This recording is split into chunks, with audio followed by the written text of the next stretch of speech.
Want to know how to filter by identification and filter out your identifying plants in plant name? Well, no worries. In this video, I'm going to show you an easy step-by-step guide on how you can do it.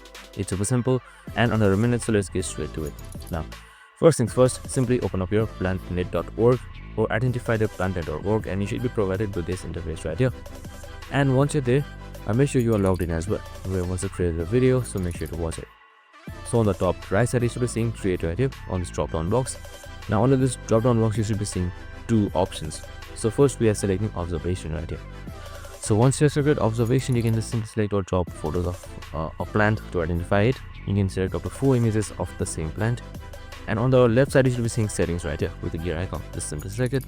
And now you can simply filter by rank, that is family, genus, and you can also select more families just like this right here, and then select OK. So once that is done, as you can see, the filter has been applied. And that's it. I hope this video helped.